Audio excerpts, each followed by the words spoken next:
Então, hoje a gente vai falar da equação de Schrödinger e depois eu coloco para vocês aqui onde essa parte pode ser encontrada nas referências, especialmente nas notas do Land, essa parte está bem legal, tá? Então, eu recomendo que vocês sigam por lá. Quando eu for colocar essas notas aqui no Moodle, eu completo aqui exatamente com qual parte que é a mais importante para a gente.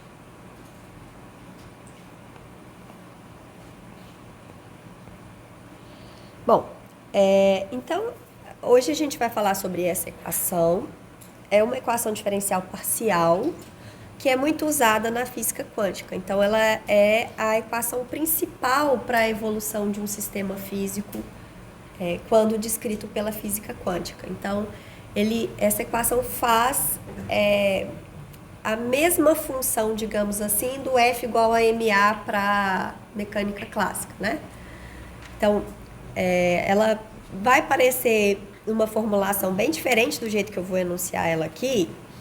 Então, vai parecer assim, nossa, como que tiveram a ideia de pensar nisso? Mas existem diferentes formulações para mecânica clássica em que, ao invés de usar a segunda lei de Newton diretamente, que é F igual a ma, você pode encontrar formulações que são equivalentes. Por exemplo, Lagrangiana, que às vezes a gente ainda vê no curso de graduação, e a Hamiltoniana, que eu, pelo menos, nunca tinha visto na graduação. Então, lá na UFMG, onde eu me formei, isso era normalmente visto no curso de mecânica clássica da pós, que eu não fiz porque eu fui fazer mestrado na matemática. Então, eu nunca estudei essas coisas realmente a fundo. Mas quando você vê essa formulação hamiltoniana da segunda lei de Newton, você vê uma semelhança com essa equação que eu vou passar aqui, tá? Então, ela não surgiu do nada, né? Ela foi adaptada de coisas que já eram conhecidas para a descrição nova que aparecia quando os fenômenos quânticos começaram a ser observados, né? Quando a tecnologia avançou o suficiente para que esses fenômenos pudessem ser observados. Então, nesse curso aqui, como vocês viram até agora, eu não fiquei entrando muito em detalhes da física dos problemas, né? Porque isso vocês vão fazer nos cursos específicos de física. Então, eu fiquei explorando a matemática, para vocês saberem as ferramentas que depois vocês vão usar com o significado físico, né? Aqui a gente está vendo as ferramentas, depois nos cursos de física vocês vão colocar alma, né? Nessas coisas todas que a gente está vendo aqui. Mas na aula de hoje, também puxando um pouco a sardinha para o meu lado, né? Que eu trabalho com isso, eu queria falar dessa equação. Essa equação surge no contexto de física quântica, então vamos dar um pouquinho de alma para essa equação hoje. E essa equação, eu queria falar sobre ela porque ela tem várias características que eu acho que é importante a gente abordar. A primeira delas é a importância dela, né, para física quântica, que é a base de tudo hoje, né? De astrofísica, ciência dos materiais, cosmologia, tudo precisa de física quântica. Então, a equação de Schrödinger é essencial. Mas também por causa de como que o significado físico aparece, as grandezas físicas aparecem à medida que a gente resolve essas equações. Então, vocês lembram das aulas passadas que a gente usou separação de variáveis, né? Nessa separação de variáveis apareciam umas constantes lá, a hora que a gente separava as variáveis de um lado e do outro. Então, eu tinha duas funções de variáveis diferentes, para elas serem iguais, precisavam ser iguais a uma constante. Então, em um dos pedaços da separação de variáveis, para resolver a equação de Schrödinger, a gente precisa usar uma constante que, no final das contas, está relacionada com a energia do sistema. Então, vocês veem que essas constantes, quando as equações estão relacionadas com aplicações, essas constantes, elas não são apenas ferramentas matemáticas ou entidades matemáticas como a gente está vendo. Elas têm um significado, você pode ver do problema o que aquela constante significa. E por último, que era uma coisa que eu queria frisar aqui, é que a gente está usando condições de contorno para resolver essas equações. Então a gente começa com uma EDP e um conjunto de condições de contorno. Até agora, essas condições de contorno eram o valor da função na fronteira, né? Ou sendo 2 pontos para problemas unidimensionais, ou uma curva, por exemplo, aquele retângulo, no caso de problemas bidimensionais, e superfícies, no caso de problemas tridimensionais, e assim por diante. Na equação de Schrödinger, em algumas situações, a gente tem condições de contorno que são impostas por outras características da função, características físicas que a gente impõe a essa função. Então, a gente vai ver um exemplo que a gente vai fazer hoje, que a gente pode usar como condições de contorno, exigir a continuidade da função em todos os pontos e também exigir que essa função seja limitada. Então, eu posso ter motivações físicas para exigir essas características, e essas características funcionam como condições de contorno que permitem a gente delimitar as soluções que interessam para a gente dessa equação.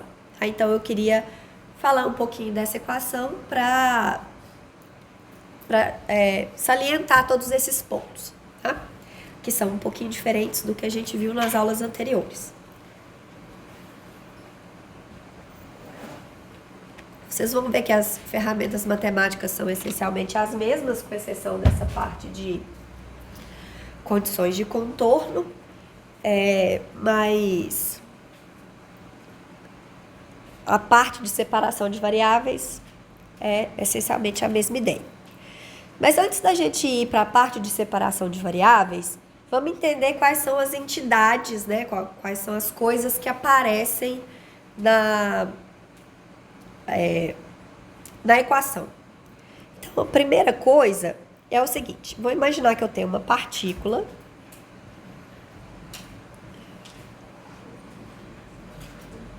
no espaço tridimensional.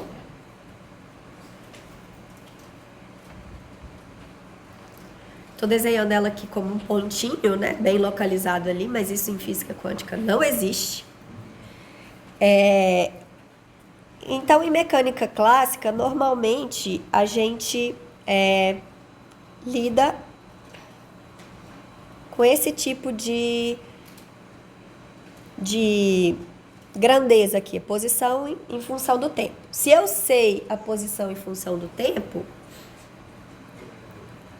eu sei calcular a velocidade, sei calcular a energia cinética, potencial, etc. Então, isso,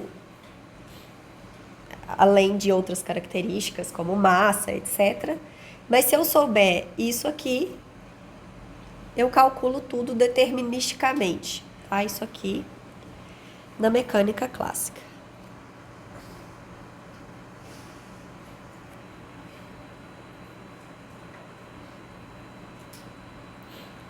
A física quântica, ela é diferente. Em geral, eu nunca posso falar exatamente de qual é a posição da partícula deterministicamente. A única coisa que a mecânica quântica dá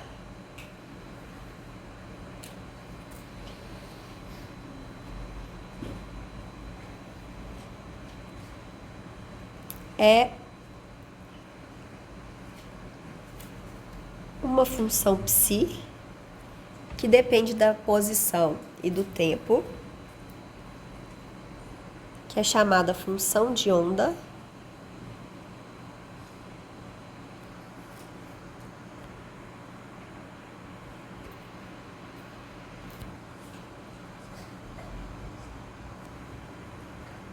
da partícula. E essa função de onda, A única informação que ela me dá é a probabilidade de encontrar essa partícula em uma determinada região do espaço. Então, a probabilidade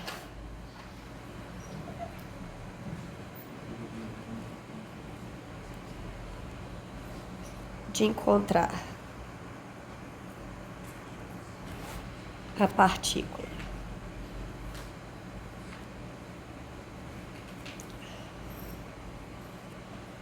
na região V, vou chamar de E, no instante T,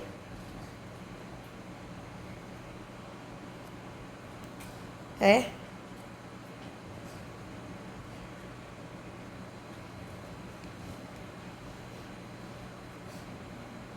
se for um problema tridimensional, né?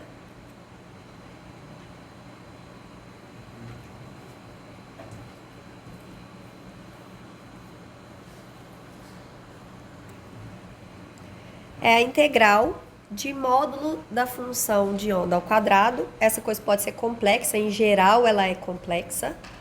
A gente não consegue formular a física quântica sem usar números complexos. Mas quando eu tomo módulo ao quadrado, essa coisa é real, positiva. E aí eu posso integrar isso naquela região. Isso vai me dar a probabilidade de encontrar a partícula em algum lugar, naquela região R, tá? Bom, isso mostra pra gente que essa função psi não pode ser qualquer coisa. Primeiro, ela tem que ser o que a gente chama de quadrado integrável, que é o fato dessa coisa aqui existir, tá? Não vou cobrar nada disso aqui não, tá? Isso aqui é só historinha, vocês vão ver isso direito quando vocês fizerem o curso de física quântica. Então, é só um gostinho, tá? Então, ela tem que ser quadrado integrável. E a gente sabe que probabilidade não pode ser qualquer coisa, né? Probabilidade tem que ser positiva. Isso aqui já é garantido pelo fato de isso aqui é positivo. Então, se eu estou integrando uma função positiva, dá um número positivo. Só que a probabilidade, a gente sabe que não pode ser um número arbitrariamente grande. Probabilidade, ela está fixada entre 0 e 1, pelo significado de probabilidade. Então, se eu integrar essa coisa aqui no espaço todo,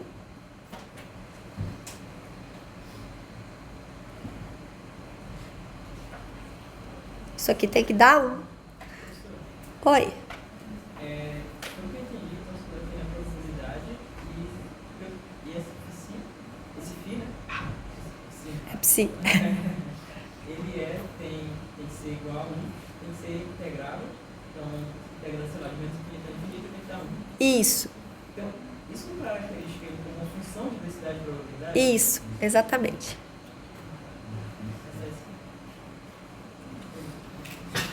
Então, é uma densidade, esse módulo de psi ao quadrado é uma densidade de probabilidade. Do nome da estatística mesmo. E essa densidade de probabilidade que aparece aqui vem dessa função psi, que é a função chamada na física de função de onda da partícula. Então, na física quântica, o que a gente busca é esse psi aqui. Se eu souber o psi, eu tiro toda a informação que a física quântica me permite saber. Tá?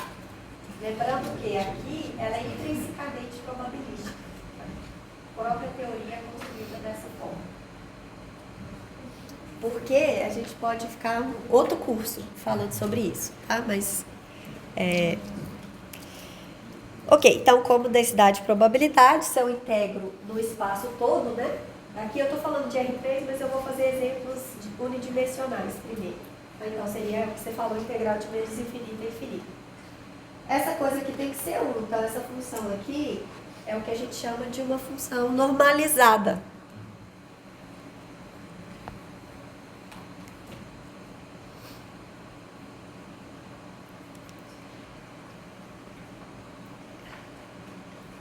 E agora, só para conectar com a pergunta que você me fez sobre a identidade de Parseval, essa coisa aqui é o produto interno da função de onda para ela mesma. E para calcular algumas outras coisas, valores médios de grandezas físicas, outras coisas do tipo, a gente tem que fazer o produto interno de psi com outras funções. Ao invés de ser o psi com o psi aqui, eu faço o psi com outra coisa. Então, esse tipo de integral, de produtos internos da função de onda com outras funções, aparece o tempo todo na física quântica. Por isso que às vezes a gente usa a identidade Parseval. Porque às vezes essas integrais são horrorosas, mas quando você vai para a transformada de Fourier, a integral não é tão horrorosa assim, ela é mais fácil de fazer, tá? Professora, Oi? é uma dúvida. Se essa função psi é uma densidade de probabilidade, e ela tem uma função, ela é a característica da função de onda, então essa densidade de probabilidade, ela se propaga no raio, no espaço e no tempo? Isso. Então, a princípio, essa função de onda é uma função que permeia o espaço todo, né? Ela tem que estar definida para todos os pontos. Pode ser que ela seja zero na maior parte do estado, como nos exemplos que a gente vai ver, na maior parte do espaço. E ela pode variar com o tempo. Agora, essa questão, a maneira como você formulou sua pergunta, me faz parar para falar de outra coisa, que qual que é a interpretação que a gente dá para essa coisa aqui. Então, tem muita gente que acredita que a função de onda é de fato uma coisa real, seja lá o que se quer dizer com isso, tá? Uma discussão de 100 anos que ainda está viva, super viva na comunidade. Que é uma coisa que permeia o espaço de fato. Eu não acredito nisso. Tá?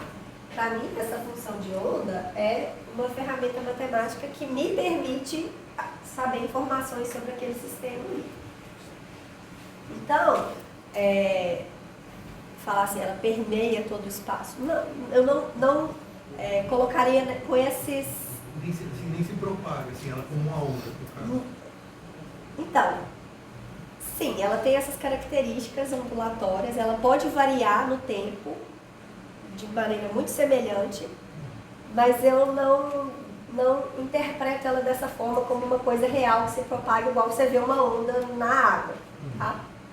Eu não vejo assim, porque essa visão traz vários outros problemas. E depois a gente pode conversar sobre isso, mas não é o tema da aula de hoje. Mas é meu tema de pesquisa, então eu gosto muito disso. Mas tá bom, então por enquanto vocês acreditem em mim que existe essa coisa matemática, tá? Não necessariamente é uma coisa real, que você consegue ver igual a onda na água, que me permite fazer previsões sobre o comportamento de partículas em regimes onde a física quântica se aplica. Tá? Então, o objetivo central é delimitadas quais são as condições que eu tenho no meu problema, quais são as forças, quais são qual é a energia potencial agindo sobre aquela partícula, determinar quem é o psi. Tá? Então, o problema central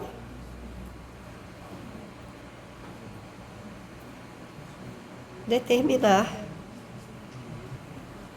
psi GRT. Então, observem essa diferença, né? Que quando a gente muda da descrição clássica para a descrição quântica. Na descrição clássica, eu quero encontrar R como uma função de T.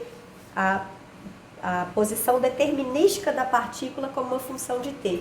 Na física quântica, não. Eu quero determinar a probabilidade dela estar ocupando aquela região do espaço como função de T.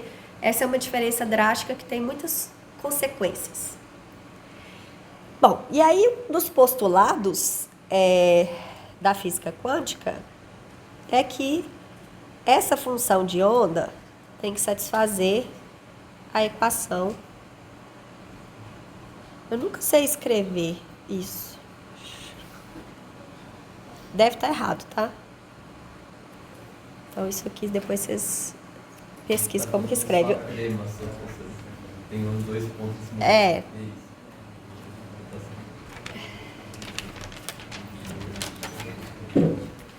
E essa equação fala o seguinte.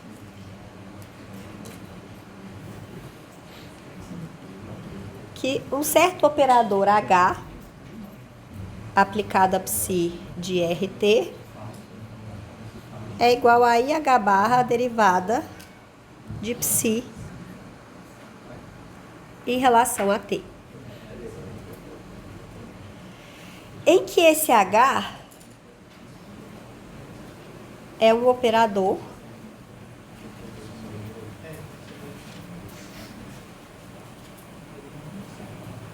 que leva funções em funções. Ele vai transformar essa função em uma outra função e ele está relacionado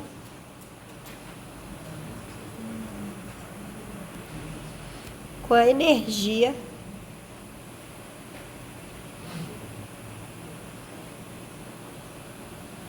do sistema.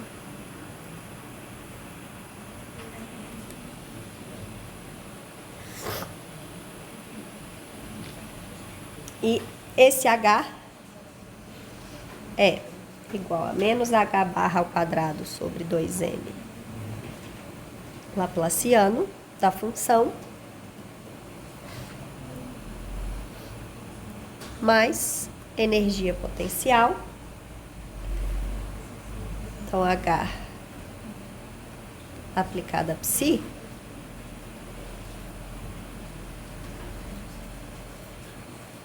é igual a menos H barra ao quadrado sobre 2m laplaciano de psi mais V de RT multiplicado por psi.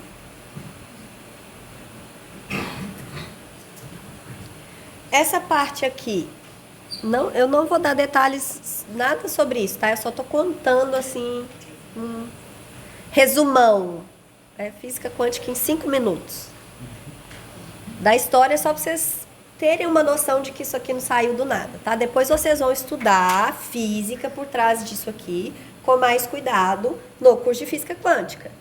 Eu quero falar da matemática por trás da equação, mas dando um gostinho de que física que vai aparecer quando a gente resolve a equação. Então, isso aqui está relacionado com energia cinética.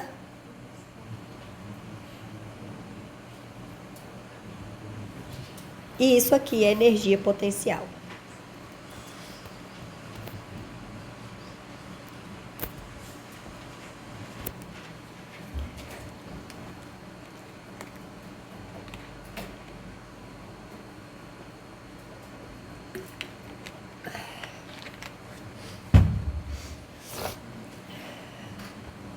Então, a gente tem que resolver essa equação aqui.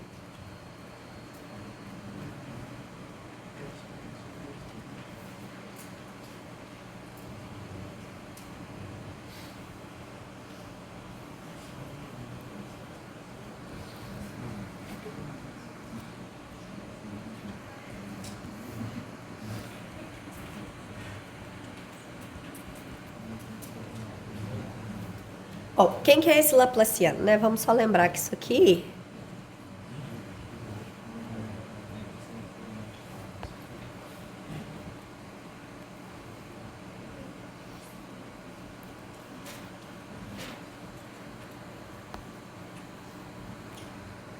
aqui escrito em coordenadas cartesianas, mas dependendo da situação, como eu vou mostrar um exemplo para vocês mais para frente, a gente pode ser mais adequado escrever em outras coordenadas, por exemplo, coordenadas esféricas. Que faz esse treco aqui, que nem é tão feio, fica horroroso, mas que permite com que a gente expresse mais facilmente as condições de contorno, dependendo da simetria do problema. Isso pode ser vantajoso. Ok, então a gente tem que resolver, em geral, em física quântica, a gente está sempre lidando com essa equação diferencial aqui. A física do problema vai me contar quem é esse V e quais são as condições de contorno. E aí eu pego tudo isso e resolvo a equação sujeita àquelas condições de contorno. Então, a vida do físico é essa. Eu pego a física, construo a equação com as condições adequadas, resolvo Depois eu tenho que interpretar todas essas coisas, né? Aqui a gente está pulando essa parte antes e depois. A gente pega a equação e aprende a resolver a equação. Mas essa parte antes e depois é a mais importante, né? Mas vamos lá. Então vamos focar na matemática agora. Essa equação aqui, em geral, é uma equação diferencial para uma função psi, que é quem a gente quer encontrar. E essa função depende de 4 variáveis. X, Y, Z, que são as coordenadas espaciais, e a coordenada temporal T. Vocês lembram que no final da aula passada a gente fez uma separação de variáveis para 3? Apareciam 2 constantes?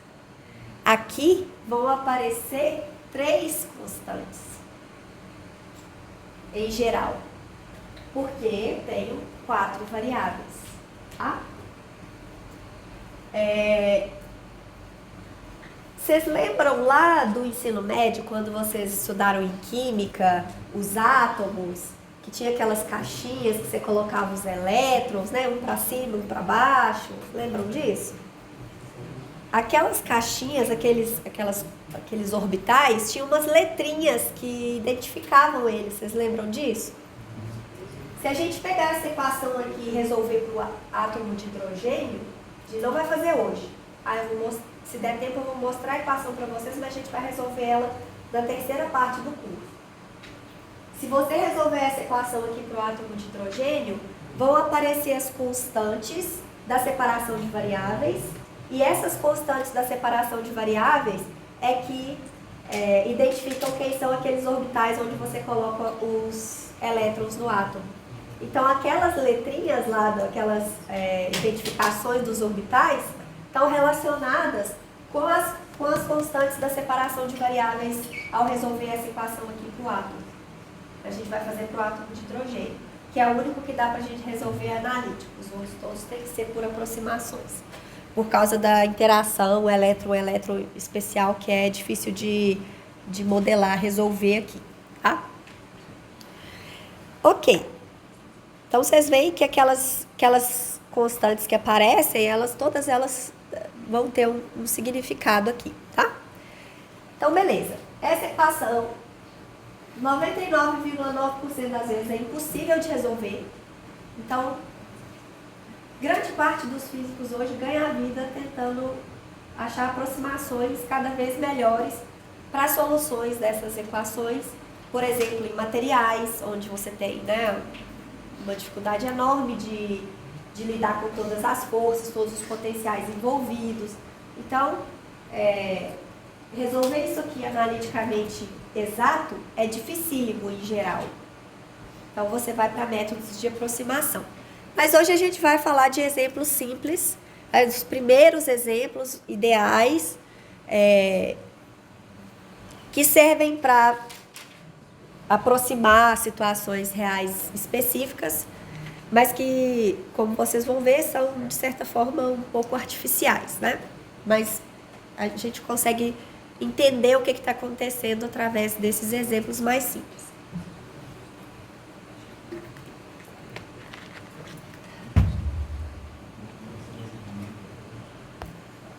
Então, hoje, a gente vai fazer exemplos em uma dimensão. Então, eu vou supor que a minha partícula está confinada a se movimentar em uma única dimensão. Por exemplo, eu posso ter um material, né, um fio muito fino, onde eu posso, de certa forma, desprezar as outras coordenadas espaciais e lidar com uma coordenada só, por exemplo. E a gente vai começar... e aí nessa situação, a equação se simplifica um pouco, porque agora, né, então eu tenho aqui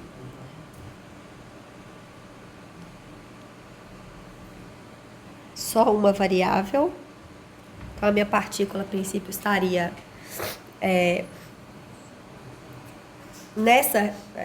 se movendo apenas nessa direção. Aqui, uma imagem que normalmente a gente usa na física clássica. Na física quântica eu não posso pensar assim, porque a partícula não tem uma posição bem definida, eu só posso falar de probabilidades. Então, o que eu busco é psi de xt e a probabilidade da partícula está entre A e B, é a integral de A até B de módulo de psi de xt ao quadrado dx. A coisa se simplificou bastante porque agora eu estou saindo de 3 dimensões espaciais para uma. E a equação, nesse caso, né, como eu só tenho uma dimensão espacial, ela vai ficar menos h barra sobre 2m, h barra ao quadrado, d2 dx2 de psi de xt, mais v de xt psi de xt, isso é igual a IH barra d psi de xt dt. Essa H barra é uma constante, tá? Pra mim já é tão automático, eu nem falei. Esse H barra aqui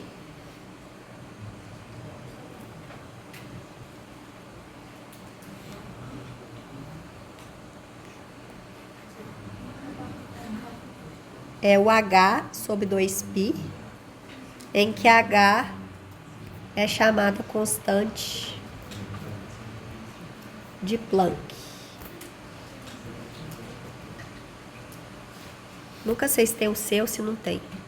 Eu não sei escrever nome em nenhuma língua, tá? Deve estar errado. Então, esse H barra é uma constante.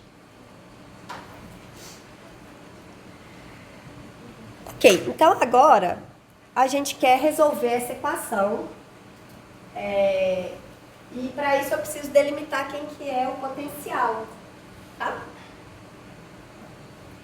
E aí, por isso a gente vai ver alguns exemplos. Mas antes disso, eu vou começar a fazer a separação de variáveis, porque o primeiro passo é independente de quem é a equação de... quem que é o V, tá? É só separar a parte espacial da parte temporal. Na verdade, eu podia ter feito isso aqui mais geral, tá? Então, deixa eu fazer assim.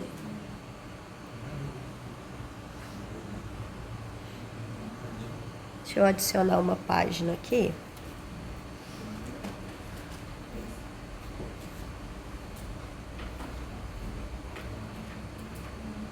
Deixa eu já adicionar duas, que provavelmente eu vou precisar.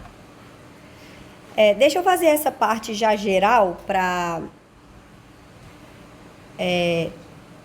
para equação geral, porque essa primeira parte é igual. E aí, quando eu for fazer os outros exemplos em mais dimensões na terceira parte do curso, eu não preciso fazer isso de novo. Então, vocês prestem atenção. Bom, então, a equação, vamos fazer separação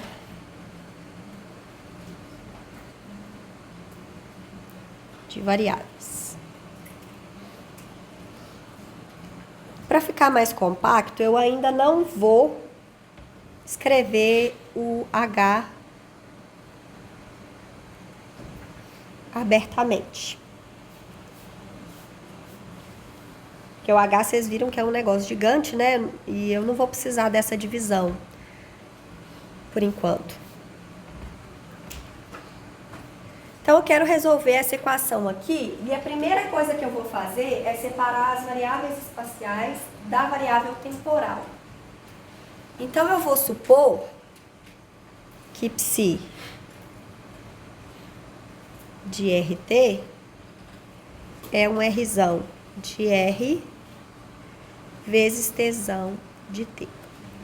Normalmente, os livros, quando vocês forem ver, eles usam um psi maiúsculo aqui e um psi minúsculo aqui, tá? Mas como o meu psi maiúsculo e minúsculo vai confundir, deixa ele. Lembrando que essa é uma restrição super forte. A maioria das soluções da EDO não vão, da EDP, não vão satisfazer isso aqui. Mas é o primeiro passo, depois o que a gente faz? Superposição, combinação linear para encontrar a solução geral. Ok. Então a gente vai fazer como sempre, né? A gente joga essa coisa na equação. Então eu vou ficar com H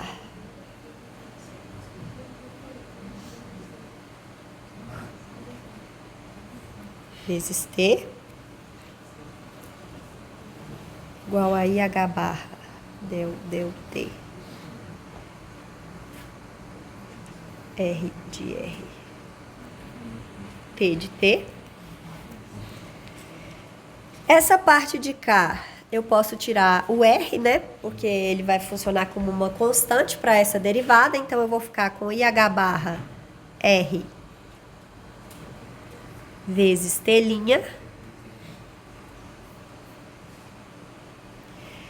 E do lado de cá, agora eu não escrevi o H todo, mas vamos voltar aqui para lembrar quem é o H, né? Então, o H, ele é essa parte aqui. Deixa eu baixar aqui. E esse Laplaciano, ele só age nas coordenadas espaciais, ele é derivadas segundas em relação às coordenadas espaciais. E esse V aqui é simplesmente uma função que multiplica a função de onda, tá? Então, deixa eu copiar isso aqui.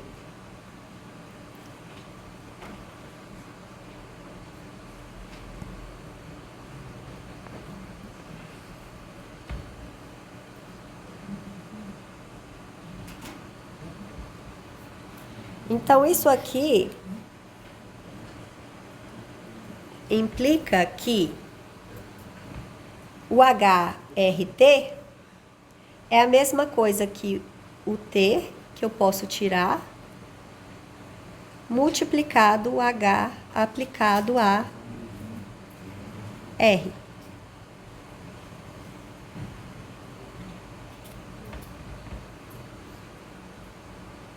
Porque esse operador aqui só age nas coordenadas espaciais, então a função T é uma constante, eu posso tirar para fora desse operador diferencial.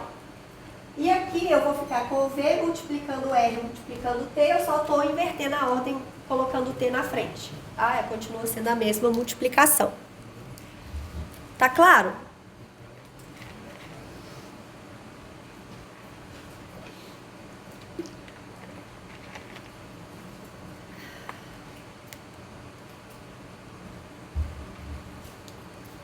Agora a gente usa o mesmo truque de sempre, né?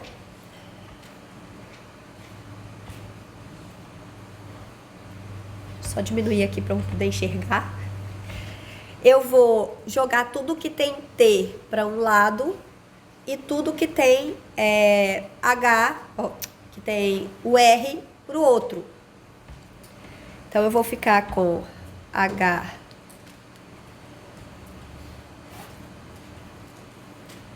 R de R sobre R de R. Vou deixar o IH barra lá junto com o T, T' sobre T. E aí, de novo, eu tenho uma equação que depende, um lado, né, uma função que depende... Oi?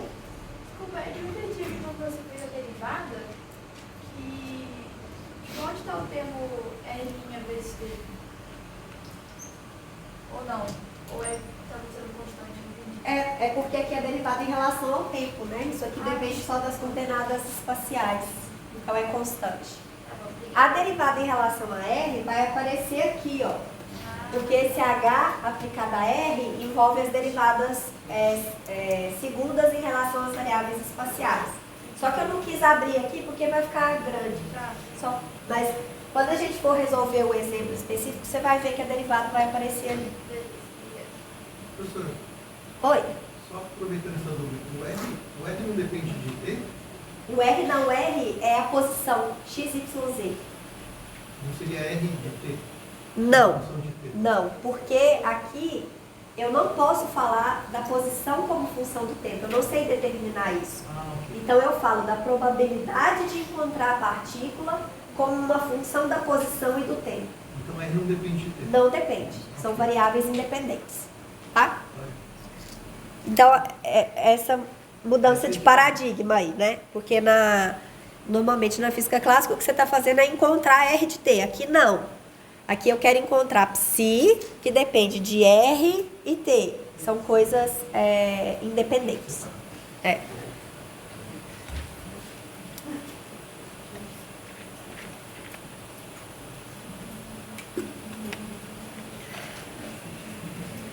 Ok. Então, mais perguntas até aqui? Então, agora a gente volta para aquele esquema de sempre. Uma coisa que depende só das variáveis espaciais, uma função do outro lado que depende só da variável temporal. Para isso ser igual, independente de quem seja R, independente de quem seja T, essas funções têm que ser constantes. E eu vou chamar essa constante de E por um motivo muito bom. Ok. Então, a gente vai ficar com a equação para o tempo, para T.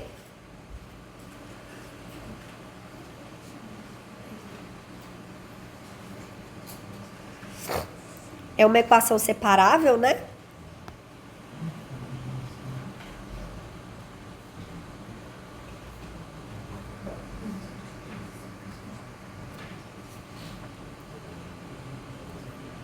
E aí eu vou usar aquele truque de sempre, né? De separar a derivada. dt sobre t é igual a E dt sobre IH barra.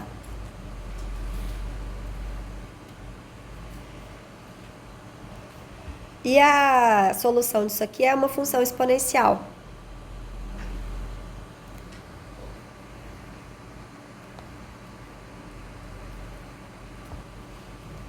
Essa divisão por i, né, por causa das características do i, isso aqui é a mesma coisa que multiplicar por menos i. Então, normalmente, vocês vão ver essa coisa escrita assim.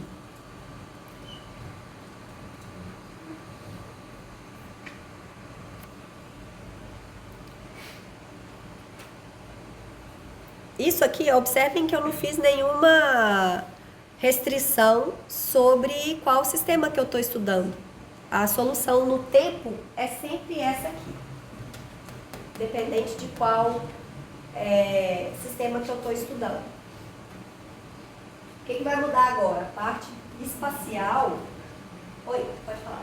Quando você integrou, faltou uma constante? Porque eu vou pôr a constante no final. Teria uma constante que multiplicaria ali a exponencial, mas em todos esses problemas de resolver EDPs, quando a gente faz a separação de variáveis, a gente pega as funções e no final a gente soma todas elas multiplicadas por constantes. Então eu já vou usar a constante no final. Então eu não precisa colocar ela aqui. Bom, então a parte temporal é a mesma, é sempre assim. Só que a parte espacial vai mudar completamente dependendo de qual é o problema, porque aí vai mudar o potencial, vão mudar as condições de contorno que vêm da parte espacial. E é a parte espacial que vai impor restrições sobre os valores possíveis de E. Então depois a gente tem que voltar aqui, porque nem todo E vai ser possível, tá? Então, quando a gente resolver a parte espacial, a gente vai ver isso. Ok, a parte espacial é essa coisa aqui, né? H de R igual a R de R. E agora, para resolver isso aqui, eu preciso saber quem que é o H. Para saber quem que é o H, eu tenho que saber quem que é o potencial. Então, eu preciso saber qual que é a física do problema exatamente. Tá? Esse H, a gente interpreta como um operador, né? Uma função que leva funções em funções. Então, ele faz o papel das matrizes lá na álgebra linear. Inclusive, alguns sistemas, por exemplo, quando a gente está falando de spin, todas essas coisas, em vez de ser funções, igual a gente está falando aqui de posição de partícula, todas essas funções são vetores de dimensão finita. E esse H vai ser uma matriz mesmo. Oi? A matriz é matriz da marca. Não, essa aqui é o hamiltoniano do sistema.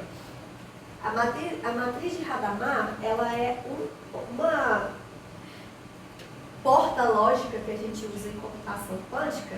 Que é do mesmo E ela mas é a mesma letra, mas a porta Hadamard, ela vem de um hamiltoniano específico. Então, para você aplicar uma porta lógica, significa você fazer a evolução do sistema através de uma coisa assim, tá? Mas não vamos entrar em detalhes. Mas essa aqui é o operador hamiltoniano.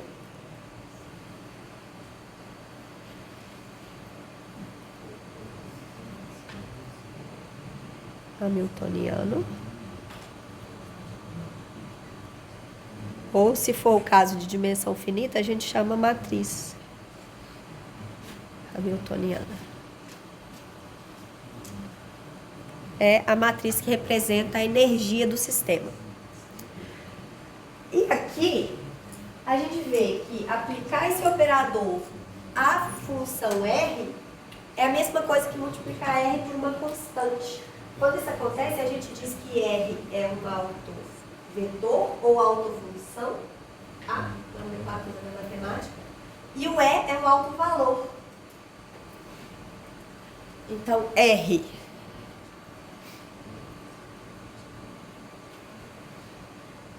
é uma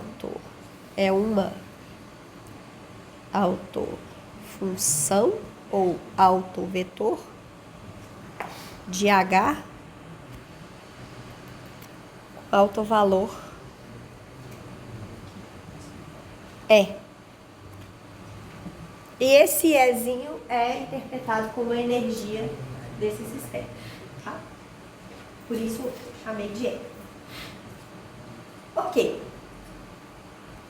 Vocês observam que a parte temporal, ela é sempre a mesma, sempre, sempre, sempre.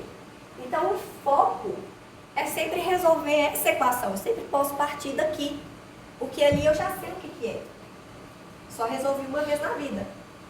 Depois eu uso sempre a mesma resposta. Por causa dessa importância, aqui essa equação ganhou um nome, que é equação de Schrödinger, independente do tempo.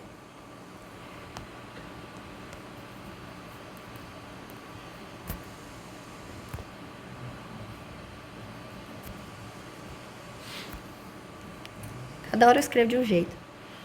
Depois vocês contam aí de quantas formas apareceu.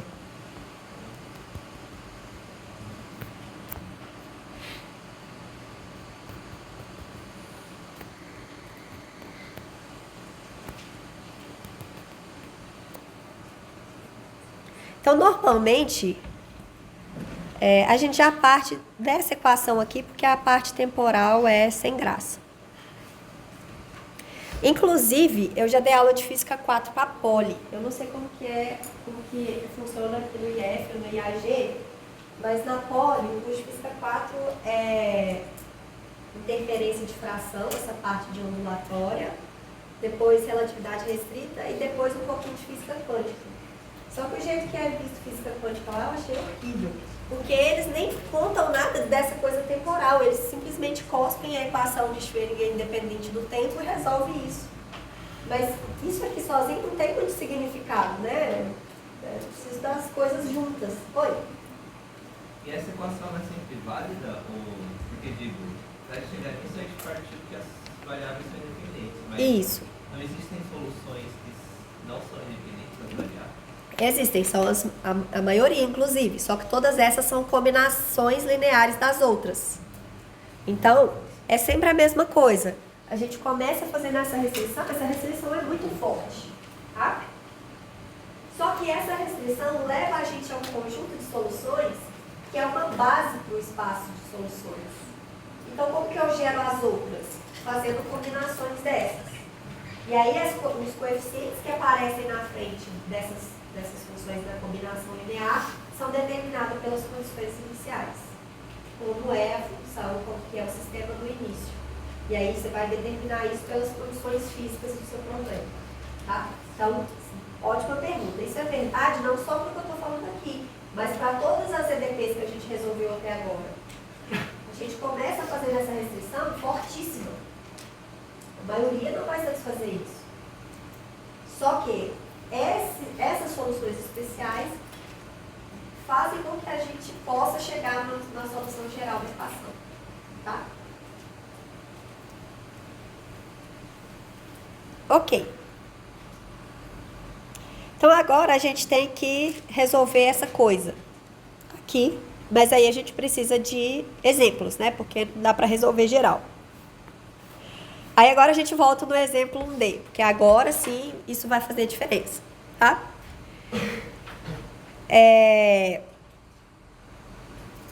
Então agora essa parte aqui tá sempre fixa, relacionada à energia cinética. Agora, essa parte aqui eu preciso determinar quem que é o potencial, tá? Então, vou fazer pelo menos um exemplo. Vamos ver se vai dar tempo de fazer 2.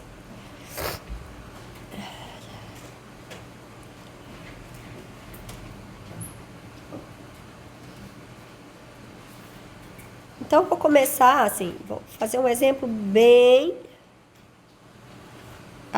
abstrato, mas que pode servir como uma aproximação em casos reais, para casos reais, e que já serve para a gente ver uma característica muito importante desses sistemas.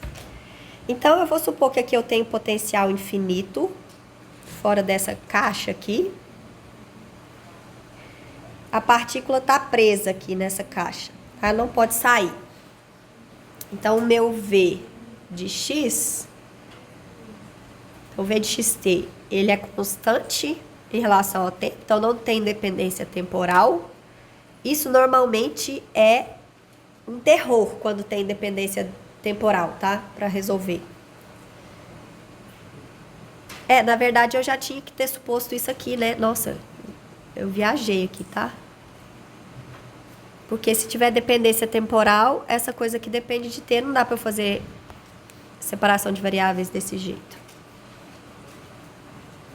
Tá, então isso aqui não vale em geral não, tá? Vale só para quando o V é independente do tempo. Tá, então esse cara é 0. Então aqui é 0, que é A. E infinito, caso contrário.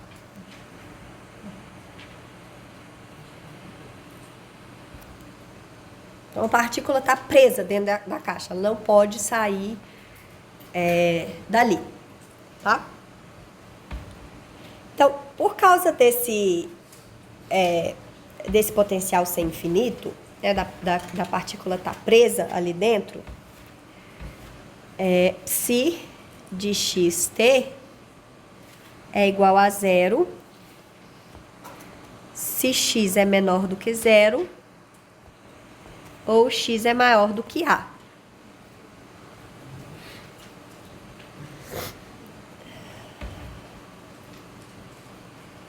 Agora, se psi... então isso aqui não tem nada a ver com a equação, né? Tem a ver com a interpretação física que eu estou dando ao problema. Agora, entre 0 e A, eu vou usar a equação de Schrödinger, com V igual a 0, porque naquela região V igual a 0. Então, eu vou ficar com menos h barra ao quadrado sobre 2m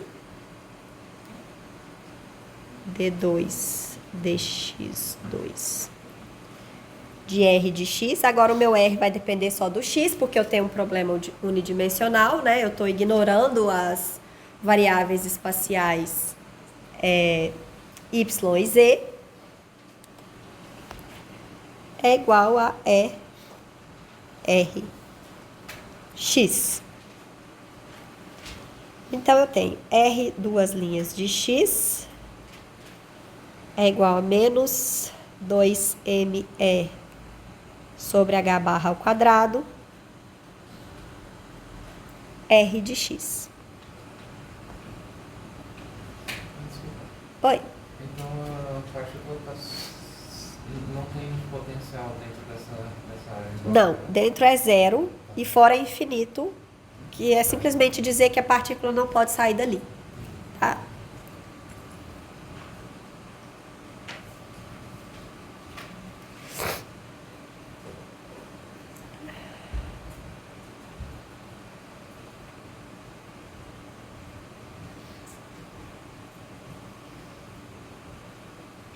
E agora, eu tenho que impor condições de contorno.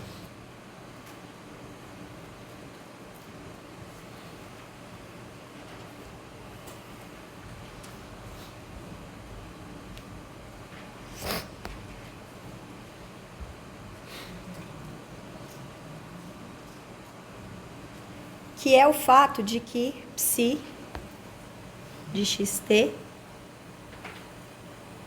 tem que ser contínua.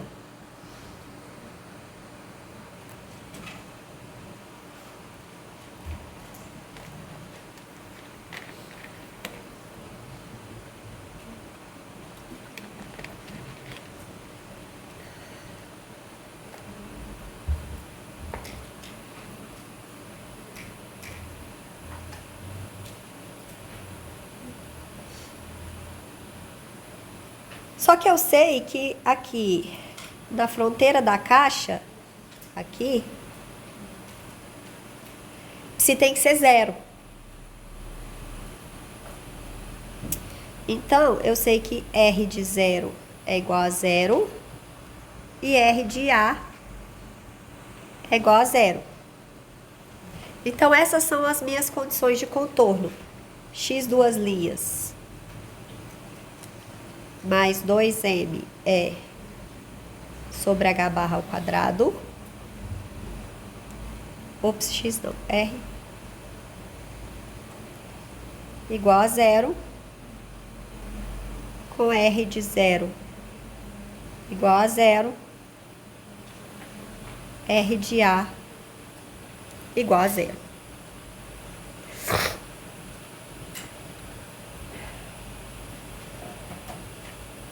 Ok?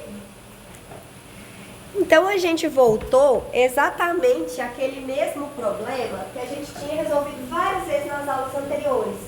Eu tenho essa equação SDO linear com coeficientes constantes de ordem 2. E a gente sabe que a solução disso aqui é duas exponenciais, polinômio de primeiro grau, que é quando é igual a zero, ou seno e cosseno, quando é positivo. Então, é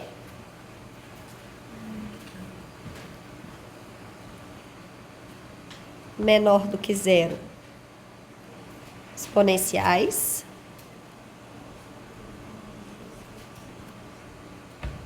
é igual a zero, polinômio de primeiro grau.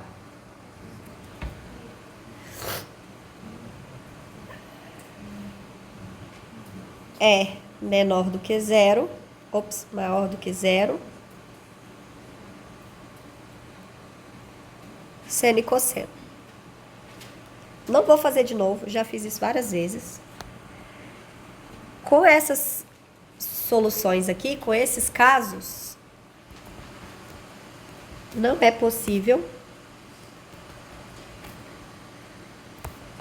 satisfazer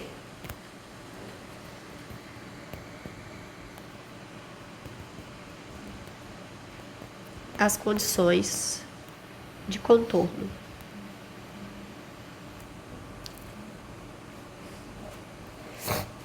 Então, só resta a gente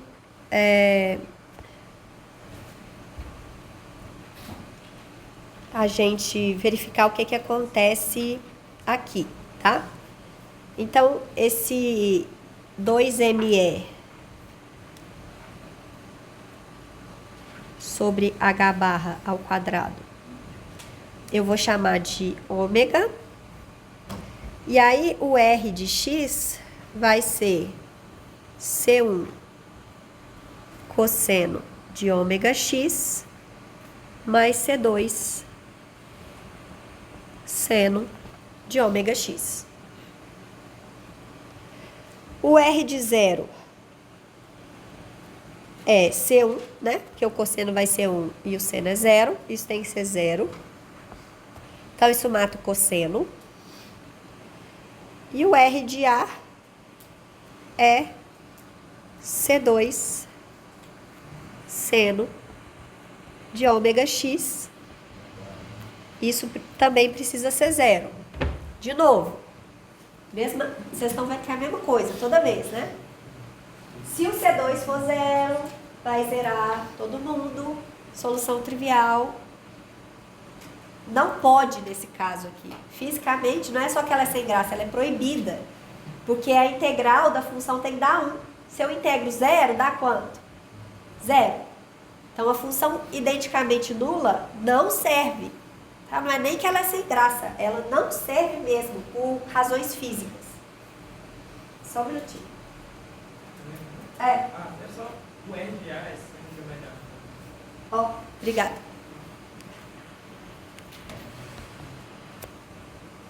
Era ômega quadrado.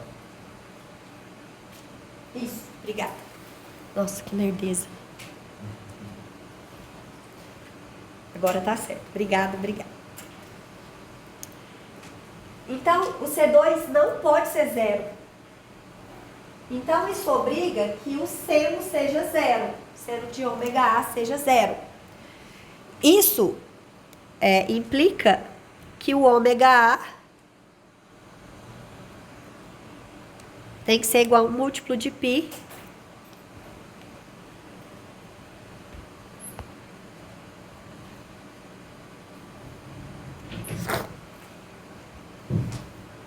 em que n é um número natural maior que 0, não pode ser 0, porque se ele for 0, volto para a solução trivial, que não pode, tá? E olha só o que isso aqui me dá. 2ME sobre H barra ao quadrado é igual a n ao quadrado π ao quadrado. E, portanto, os valores de E permitidos são n ao quadrado, π ao quadrado vezes H barra ao quadrado sobre 2m. Π é π, né? 3,14, blá, blá, blá. H barra ao quadrado é a constante de Planck dividido... H barra é a constante de Planck dividido por 2π. Dá para cancelar os π ali, mas vou deixar por aqui. O m é a massa. E esse n é um número natural qualquer. Oi? Professor, aí lá. Ops. Aqui tem um A ao quadrado. Obrigada. Meu Deus. Tá vendo? Minha aula é impossível dar aula sem vocês. Ia sair tudo errado. E A é o tamanho do poço, né? A gente chama poço de potencial, esse exemplo aí. Então, olha só. Vocês lembram que eu falei pra vocês que esse camarada aqui é a energia do sistema, né?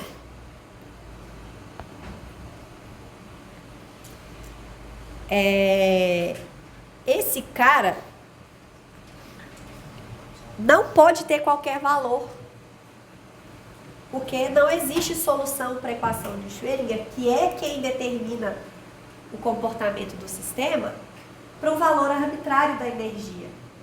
Só existe solução normalizável, que é o que eu preciso, para esses valores da energia aqui, que são múltiplos desse π ao quadrado, h barra ao quadrado, são 2ma. Então, primeiro, a energia nunca pode ser zero. E ela pula de degraus, né? Então, eu tenho os níveis de energia do sistema, a gente gosta de desenhar assim. Ops. N igual a 1. A energia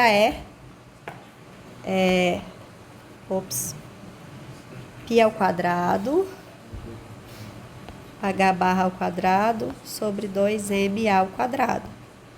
Então, essa é a energia mínima que o sistema pode ter. A próxima energia é N igual a 2.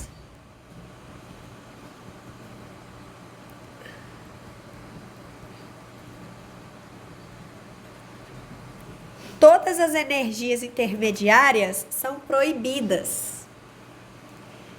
N igual a 3.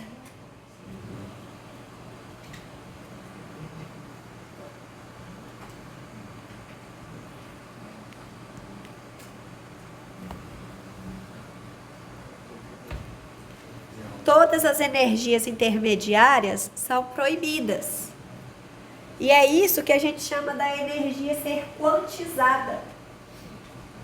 Porque ela só pode ter esses determinados valores fixos, né? Ela só pode ir nessa escadinha, nesses degraus da escadinha, e não pode parar no meio. Oi? Professora, você falou que você pode formar qualquer função de psi com uma combinação linear dessas energias. Isso. Essas energias sempre vão ser infinitas energias? Infinitas. Então o psi sempre vai estar no espaço de dimensão infinita? Isso. Sempre vai estar. Sempre. Esses casos aqui, tá?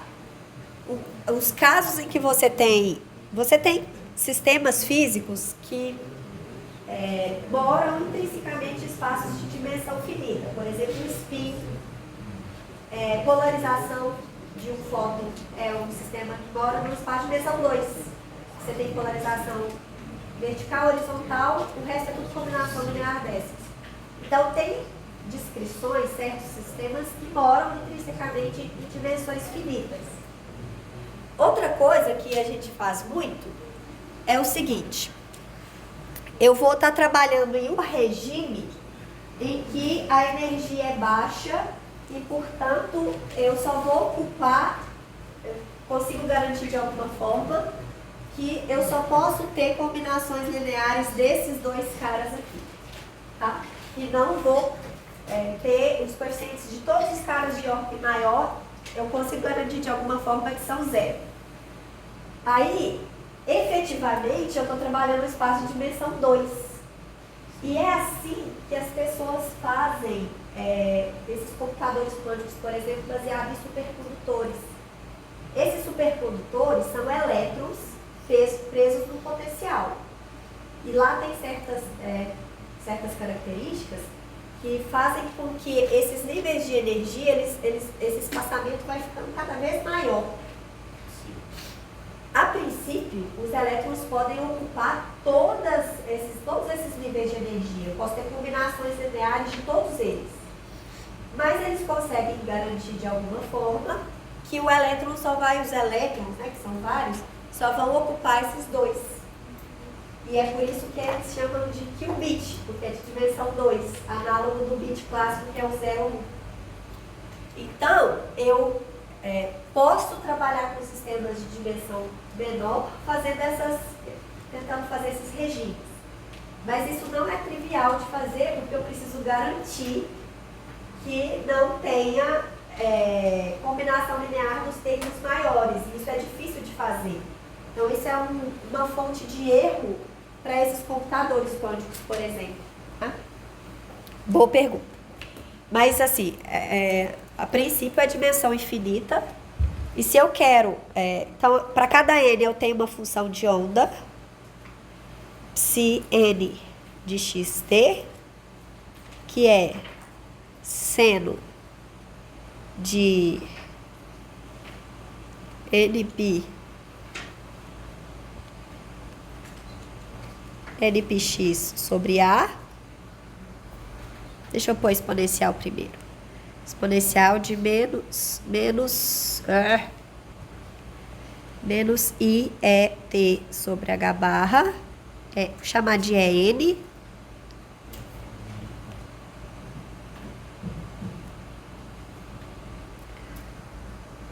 seno de NPx sobre A, em que é N é N ao quadrado, π ao quadrado, H barra ao quadrado sobre 2M ao quadrado. E aí, em geral, o psi de xt é Cn, psi-n de xt, com a restrição que esses coeficientes, essa série dos coeficientes soma para 1 para garantir que a normalização da função de onda, tá? Oi? Em Ops. Nossa, gente, tô lerda.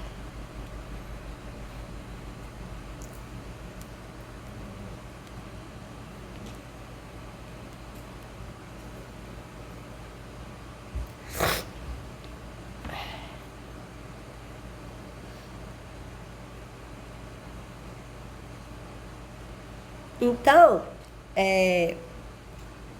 essas funções de onda aqui, elas... eu teria que colocar uma constante aqui para a norma C1, tá? Mas eu tô com preguiça de fazer. Mas uma constante arbitrária que eu coloco ali para fazer a integral dessa coisa de menos infinito até infinito dá 1. Esses caras psi-n são os... que a gente chama de autofunções do hamiltoniano, são estados para os quais a energia está fixa, bem definida. Mas quando eu faço estados arbitrários desse jeito aqui, a energia não está bem definida, porque é uma superposição, uma combinação de vários dessas autofunções, tá? E isso, de novo, é uma característica dos sistemas quânticos. Vocês vão ver com mais calma, que é só para dar um gostinho, ok? Ok. Perguntas? A solução para o tempo vira uma função periódica? Vai ser por causa do I, né? É. Então acaba sendo um seno com cosseno também. Você pode expandir dessa forma. Mas sim, é periódica.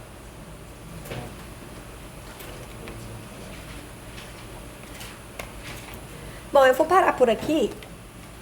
Lembrando que essa parte de função de onda, eu não vou cobrar nada disso na prova, vocês não precisam se preocupar, tá? Isso aqui era só para dar um gostinho de como que essas equações vão aparecer na física e nos outros cursos que vocês vão fazer. Mas resolver a equação tem que saber, tá? Então a parte da matemática, desses exemplos mais simples, é importante. Depois, na terceira parte do curso, a gente vai fazer isso para o átomo de hidrogênio, para o elétron no átomo de hidrogênio. Então, a gente vai resolver essa equação para o elétron no átomo de hidrogênio, vocês vão ver que a coisa fica bem mais feia, mas dá para resolver e aparecem umas funções que são famosas e comuns em outros sistemas físicos também, tá? Obrigada e até a próxima.